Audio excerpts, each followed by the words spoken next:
সামনে একজন খুদে ক্রিকেটার ভক্ত আছে, তো তার কাছ থেকে আমরা জানবো তার পরিচয়টা। ভাইয়া তুমি ভালো আছো? জি। তোমার নাম কি? আমার নাম ইমামুল মুরসালিন। মুরসালিন? আচ্ছা, তোমার বাসা কোথায়? বাসা সামনে। গ্রামের বাড়ি কই? গ্রামের বাড়ি ময়মনসিংহ। ময়মনসিংহ?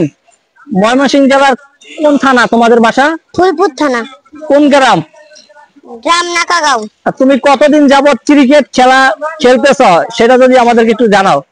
এই তো 1 বছর। 1 বছর ধরে তুমি ক্রিকেট খেলতেছো না? তোমার ক্রিকেট খেলাটা কি অনেক প্রিয় খেলা? জি।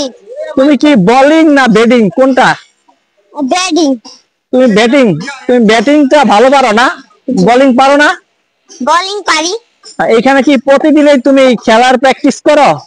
জি। প্রতিদিন? তুমি কোন ক্লাসে পড়ো? ক্লাস 3। ক্লাস 3 তে। এই ঢাকাতে কার সাথে তুমি থাকো? আমার আম্মু, আমার আব্বু, আমার ভাই। আচ্ছা, তোমার আব্বু কি করে?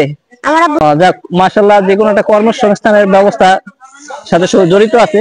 তো এই ছোট ভাইয়ের জন্য আপনারা সবাই দোয়া করবেন যাতে সে বড় হয়ে ভালো মানের একজন ক্রিকেটার হতে পারে। তার কিন্তু বোলিং এর থেকে তার ব্যাটিংটা বেশি পছন্দ। তো ধন্যবাদ জানাই সবাইকে যে যেখান থেকে দেশ এবং দেশের বাইরে থেকে আমাদের। আপনারা দোয়া করবেন যাতে আমি বড় হয়ে একটা ক্রিকেটার হতে পারি।